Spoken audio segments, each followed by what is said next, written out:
Hey guys, welcome back. Today we are going to be walking through the complete workflow between Adobe Mixamo, CLO3D, and Blender. Now this is actually a video I've made before. I made this video about 1 year ago and a lot of people have really benefited from it since. I've also gotten a lot of questions that I've been able to answer in the comments, and I thought it was probably time to redo this video with a fresh perspective a year later. So I'm really excited to be walking you guys through this process again, this time much better. I'm going to be answering some of the most common questions I saw from the previous video and helping you troubleshoot as we do this process. So let's get into it. Now the first step of this entire process is having an avatar that we are happy with so we can upload it to Adobe Mixamo and create some sort of animation sequence like this walk here. So the first step in that is making sure we are happy with our avatar. It's at this point where you can add things like hats, change the shoes, add a watch, do whatever you want to the avatar's body. Basically finalize all your changes on the avatar before you export it and upload it to Adobe Mixamo. Now it's important to note at this stage we want to make sure that our avatar is set up with the proper materials. And by that, I mean that the body has its own material, the shoes has its own material, and any other accessories you have on this avatar that you're going to want to have separate colors, separate textures on is set up right now before you even go into Adobe Mixamo. So for example, this avatar has one texture, this shoe over here has one texture, but for demonstration purposes, I left 3 textures on this other shoe. So if I go ahead and change the color of one of the materials, you're going to see that this shoe is actually broken up into 3 materials. Now it's all one object. If I move it, it's all going to be one object, but it's 3 materials. If I were to go ahead and click this minus button and delete 2 of the materials, now it's only 1 material.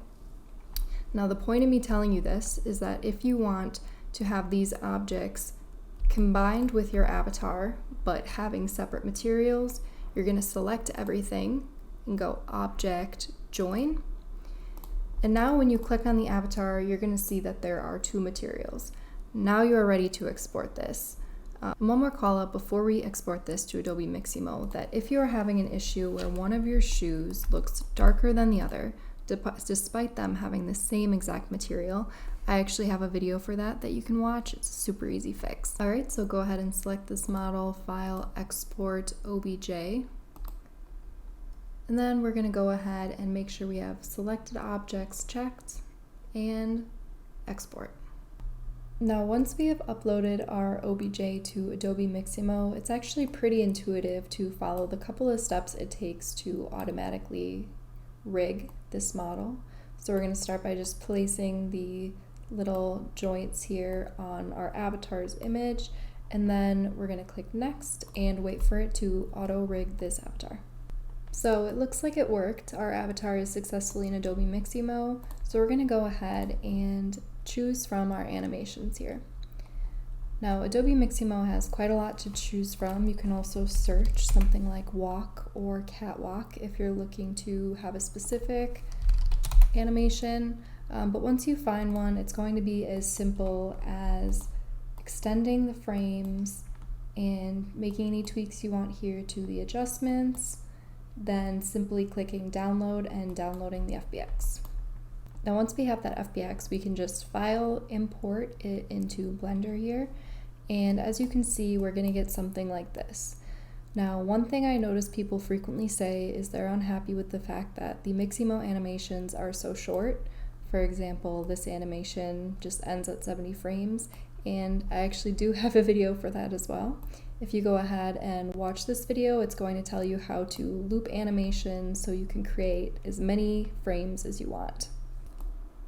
Now this animation looks pretty good to me, but aside from looping it, there's one more thing I want to do, which is making the animation start in an A or a T pose instead of having it start in this kind of already walking pose, because that's going to make it easier to work with in CLO3D. Now to do that, we're going to go ahead and select everything in our 3D window and come over here to the bottom left corner and make sure we are in the graph editor view. Now what this is going to do is allow us to move, select all of the animation data in this view, and move it down so it starts at frame 30. So we're going to click G, and then X, which is going to keep it locked in on this axis, and we're going to make it start at 30. Now I already did something with this avatar, which is why you can see it's going to loop forever, but if you didn't do that step from the video that I linked, no worries, you're just going to do what I just did and go back to 0 with your cursor. Now what we're going to do is go into pose mode. We're going to make sure that our armature is selected here and go into pose mode and go pose, clear transformations all. And what that's going to do is snap him back to that A pose on frame 0. Now once we've done that, we're going to click I and we're going to click available. And what that just did is slowly made our avatar transition into this walking sequence from a nice A pose here with his arms by his side. So in CLO3D, you can drape your garment on this avatar and have it seamlessly transition into your walk sequence like so. Now the last step we're going to do here to finish up our avatar's animation before we export it and bring it into CLO3D is make sure everything on our avatar is selected. We're going to click out of pose mode here first, so we see object, make sure everything is selected again, object, apply, rotation. So again, make sure everything is selected, out of pose mode, object, apply, rotation. And that step is really important, so when you bring your model into your avatar into CLO3D, it's going to walk along the floor. If you don't do that step, it's possible that it's going to actually walk along a vertical axis and be walking up. So make sure you apply the rotation, and then we are good with this step. Alright guys, we're moving along. The next step is bringing this into CLO3D. So let's go ahead and select everything. If you want to be sure you're really selecting everything, you can go ahead and go right click, select hierarchy in your scene collection, and then just go file, export, Alembic. Now I think some people get confused here and try to export it as an FBX because that is what we've been working with, but when importing an avatar with animation into CLO, it's really important that you select Alembic. So go ahead and export this. And remember, if you have multiple objects in your scene and you only want to export one of them, make sure you click only selected objects. So now I'm only going to export what I have selected here. Now in CLO3D, we're simply going to go File, Import Alembic, and then choose our load type to open. And the default scale is probably going to work most of the time, but if for some reason your avatar opens really huge or really small, play around with this scale to make sure that you are importing it the proper size into CLO3D that you had it in Blender. Mind you, if you click OK and nothing shows up, it's possible that your avatar imported really, really small. Here he is. So I'm going to go ahead and delete him and try again. Cool, so once we have him imported into our CLO scene at a reasonable scale, we're going to come up here and go to our animation tab. And we're just going to scrub through our timeline and make sure that he actually is moving the way we expect him to. Perfect. So that's looking good. At this point, I'm going to import my garment into my CLO3D scene, and I'm going to then make sure that it lines up with my avatar. If you draped it on the same avatar, it should, but maybe you'll need to do just a little bit of tweaking and resimulate. That is completely okay. Now, recording animation in CLO3D is honestly kind of a tutorial of its own. I'm going to go over the basics of it, but there's a lot of tips and tricks that can help you have smooth animation recordings. But again, I'm going to make more videos on that in the future. I believe I've made 1 or 2 videos on that in the past, but for now, let's just go through the basics. Now, I think this garment looks pretty awesome overall, but if I'm actually going to be recording an animation of it, there's a couple things that I would do. One of them is probably deleting the under layer of this garment because I want to keep the file size down and I want to limit the chances that there's going to be issues with collision when I animate. So I'm going to go ahead and delete those under layers that I had to kind of give it thickness and then resimulate. I'm also going to turn the particle distance up to maybe 10 or 12. I think the particle distance is great when it's lower for still garments, but when it comes to animating, it definitely will go faster and be less of a large file size if you increase the particle distance. So I would definitely do that as well. There's a few more things you could do, but let's just keep going and jump to the animation tab. And if you notice that your animation data is deleted, that's completely okay. It's super easy fix. We're just going to go back to simulation, delete our avatar, and re-import the ABC file. This can happen sometimes if you are bringing a project file into an existing file with animation. So if you want to avoid this, you could always open your garment file and import your ABC file into that by going Add Project. So basically you'd just go File, Import Add, and then Alembic, and that should solve that problem. Now we see our animation data is back in our file. This is good. But if we scrub through, we notice that the clothes don't move with the avatar. Why that is it's because we need to record the animation of the cloth on this avatar. So we're going to go back to frame 0 or 1 or wherever you start. We're going to make sure this says simulation quality, animation stable, and is number 5 or 6, but you can just leave it at 5. And then simply click this record button and let it record through all of these frames. Now there is one thing I'll quickly call out before we actually hit that record button, and that is once we hit this record button, we can't make any more changes to the garment. So first of all, make sure that your fabrication you've chose is exactly what you want, because once you record this animation, you can no longer change any of the fabrics without actually deleting that animation data. So finalize your fabric choice at this stage. Second of all, now you may have already done this, but when you have a garment, you want to make sure the UVs are laid out nicely within the 0 to 1 box here. So basically making sure the pattern pieces of your shell, pattern pieces of your garment are nicely laid out in this box. So when you actually go to record your animation, this is going to be locked in as well. The last little helpful tip I'm going to give before we hit record is clicking on your avatar and reducing the skin offset to 1. By default, it's at 3, but the lower it is, the closer the garment is going to sit to your avatar's body, which in turn will make it look more realistic if there's less space that's kind of holding the garment up. So I'm going to go ahead and click record. Alright, so I can go ahead and hit play and watch my animation play out.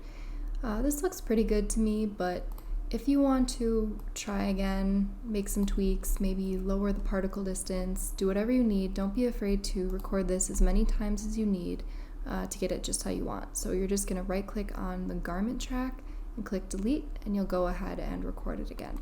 But this is actually pretty good for me for demonstration purposes. So I'm going to go ahead and export this, and we will bring it into Blender. So I believe there's a few different file types that it would work to export this garment as, but I'm going to do an Alembic again. You can also do each garment separate, or you can do them together. I'm going to do them together. Go File, Export, Alembic. For the export settings, we're going to make sure Thick is checked, Unified UV Coordinates is checked, and Include Avatar is unchecked. And then we can also come down here and select Play Region Only, which is going to only export the set frames that we've determined back when we were in the animation timeline. So for me, it's going to be 0 to 100. And then we can click OK. Now, once we bring that Alembic into Blender, it's possible that we're going to see some misalignment between the avatar and the garment. That's completely okay. The first thing I'm going to check if that happens is the frame rate. Now, when I exported this garment in CLO, and when I exported the avatar from Adobe Mixamo, I was using 30 FPS. So I want to make sure my Blender settings are matching up to that. And then everything should line up perfectly. If for some reason it's still misaligned by a frame, or maybe 2 frames, you can click on the garment and go under Modifiers to make sure that the frame offset isn't affecting the start time. Basically, you want to make sure the avatar and the garment is both starting on the same frame, which will typically be 0 or 1, but it's possible that one or the other will have a frame offset assigned to it, so make sure you also check the modifiers. But other than that, this is looking pretty good. The last step is to texture the garment. The best way to texture this model in Blender is actually to texture it in CLO3D first. So as you can see, I added colors to all of my fabrics, and I added a little logo to the t-shirt here. Now at this stage, the other thing you can do is add normal maps to your garment, basically just giving it some of that visual texture like you can see here and here if you zoom in really close.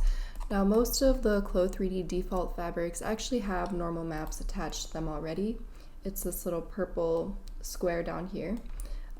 So you might not have to do anything with this step, but if you have any custom texture maps, normal maps, displacement maps, or anything like that, you can add them manually here at this step. But again, if you're using default fabrics in CLO, they probably already have some sort of maps applied to them, and you just need to change the color and add any image textures you'd like. So now that we're pretty happy with our garment in CLO3D, we're going to come over here to the UV section of CLO3D, and we're going to see that now our colors and our logos, our image textures, are going to be represented in this UV space here. So what we're going to do is export this right here, this square, as a UV map and link it to our model in Blender. We are going to do that by coming to this icon here, one down from the top, and clicking on it. And this is going to allow us to bake out a map of this garment. So we'll give it a saving path. We'll choose the size we want this image to bake out as. I think 2048 is good. If you want a higher resolution texture, you can move the slider up. Lower resolution, you can move it down. And then check all the texture maps you'd like to bake out. If you only have colors and image textures on this garment, all you'd have to bake out is the diffuse map. However, if you have normal maps attached to this garment, like I was showing you earlier, most of CLO's default fabrics do have normal maps, you'll want to bake that out as well. If you have any displacement, opacity, roughness, or metalness that you've refined in CLO3D, you can bake out those maps as well. Basically, we're going to create a texture in Blender and link all of these maps. So I'm just going to click Save. And then we're going to come back into our Blender file here. We're going to go under our shading tab, which is where we're going to be able to mess with the materials the easiest. And we're going to create a new material, that new material button for this garment. Now we can see it creates this basic shader for us. What we're going to want to do first is click Add, Texture, Image Texture, and we'll place the node right here. And then we're simply going to open the texture map that we just created, the diffuse texture map that we just created, so the color gets linked. Now when we go ahead and drag the color to the base color of this node, we should see that our diffuse texture shows up on this garment. So that looks pretty good. This is going to be color and any image textures. For some reason, this is showing up pink when you make this connection. It could be one of two things. Either the file path got broken, so somewhere where it's looking for this image, the image no longer is. All you have to do is click this button and relink the texture from the new file path. Otherwise, sometimes I've had issues when I go to export image texture from CLO directly into Blender. One thing that has been a solution for me in the past is opening up that texture map you exported from CLO and then just re-exporting it from Photoshop into Blender, and that usually will work. So just go ahead and open it in Photoshop, re-export as a PNG, and open that image up here, and that should solve it as well. So now that we have our color, we're going to go ahead and repeat this step with as many texture maps as we have. If I have a roughness or a metallic map that I exported from CLO, I'm going to open it here and then simply link it to the appropriate section over here. Now for me, remember I only had a diffuse and a normal map, so I'm going to open my normal map right here and I'm going to link it to normal. Now there's one step that you have to always remember when dealing with normal maps, metallic maps, anything that's not a diffuse map, and that is you have to change color space to non-color. This is super important. It won't work if you leave it on RGB or whatever. Anything that is not a diffuse map needs to be non-color. But you can also see that this isn't working right here right now either. So we need to do one more step, specifically when it's a normal map. We're going to go Add, Vector, Normal Map, and we're going to just drop this node between these two nodes. And now our normal map should be working. But yeah, now this texture should be good to go. If I want to increase the roughness a little bit, or do anything with the specular, metallic, or roughness manually in Blender, I can do that. But I think that I'm happy with this, so I'm gonna go ahead and set up my recording. Alright guys, we made it to the final step, which is rendering out our scene. I went ahead and added a super simple 3-point lighting system, and I animated a camera to follow this walk. I do have a video that goes into a lot of detail in scene creation, lighting and camera setup, and render settings, so feel free to watch that if you have some time. If you're looking to do more unique things with your renders in Blender or just level up the quality, I think it's definitely worth a watch. But other than that, I hope you found a lot of value in this video. Feel free to leave any questions or comments in the comment section, and as always, good luck, thank you for watching, and subscribe if you're looking forward to seeing more from my channel. Have a great day, guys.